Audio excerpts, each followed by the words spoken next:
ইসরায়েলের সঙ্গে সম্পর্ক পুনর্গঠন এবং সিরিয়ার গোলান মালভূমিতে ইসরায়েলের সার্বভৌমত্বের স্বীকৃতি দেওয়ার দিনেই শক্তিশালী ৭.৪ মাত্রার ভূমিকম্পে লণ্ডভণ্ড হয়ে যায় দক্ষিণ আমেরিকার দেশ কলম্বিয়া। ভূমিকম্পের সঙ্গে কোনো দেশের পররাষ্ট্রনীতি বা অন্য কোনো রাজনৈতিক সিদ্ধান্তের বৈজ্ঞানিক সম্পর্ক নেই। তাই এই দুটি ঘটনা নিছক কাকতালীয় মনে করা হলেও আধ্যাত্মিক বা ধর্মীয় বিশ্বাসের জায়গা থেকে অনেকেই বলছেন হাজারো শিশু ও লক্ষ মানুষের রক্তে রঞ্জিত নেতানিয়াহুর হাতে হাত মেলানোই এমন করুণ পরিণতি ভোগ করছে কলম্বিয়া। নতুন প্রেসিডেন্ট আবেলার্দো দেলা আম্পারেল্লার নেতৃত্বে কলম্বিয়া এখন দ্রুত ঘুরে দাঁড়াচ্ছে ইসরায়েল ও যুক্তরাষ্ট্রের ঘনিষ্ঠ মিত্র হিসেবে। আর সেই পরিবর্তনের সবচেয়ে বড় প্রতীক হয়ে উঠেছে সিরিয়ার গোলান মালভূমি।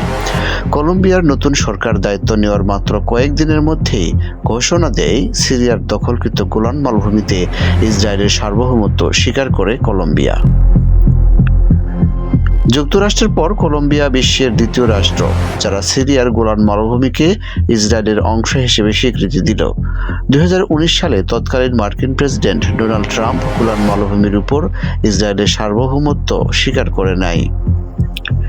কলম্বিয়ার বামপন্থী প্রেসিডেন্ট ওস্তাভো পেত্রো আমলে ইসরায়েলের সঙ্গে কলম্বিয়ার সম্পর্কে অবনতি ঘটে।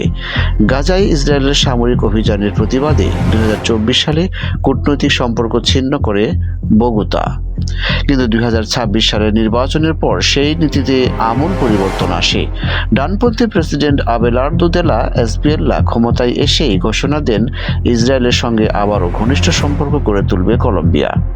1967 সালের আরব ইসরায়েল যুদ্ধের সময় সিরিয়ার কাছ থেকে গোলান মালভূমির বড় অংশ দখল করে ইসরায়েল। প্রায় 1200 বর্গ কিলোমিটার এলাকা ইসরায়েল নিয়ন্ত্রণে চলে যায়। আন্তর্জাতিক সম্প্রদায় এখনও এই অঞ্চলকে সিরিয়ার দখলকৃত অঞ্চল হিসেবে বিবেচনা করছে। জাতিসংঘ নিরাপত্তা পরিষদের 497 নম্বর প্রস্তাব ও গোলান মালভূমিতে ইসরায়েলের একতরফা আইন প্রয়োগকে স্বীকৃতি দেয়নি। এই অবস্থানের মধ্যেই কলম্বিয়ার নতুন সরকার ইসরায়েলের সার্বভৌমত্বের দাবিকে স্বীকৃতি দিল। স্বাভাবিকভাবেই এর তীব্র প্রতিক্রিয়া জানায় সিরিয়া এবং মধ্যপ্রাচ্যের কয়েকটি দেশ। কারণ তাদের কাছে কলম্বিয়ার এই সিদ্ধান্ত শুধু কূটনৈতিক অবস্থান পরিবর্তন নয়, আন্তর্জাতিকভাবে বিতর্কিত একটি ভূখণ্ডে ইসরায়েলের নিয়ন্ত্রণকে বৈধতা দেওয়ার চেষ্টা।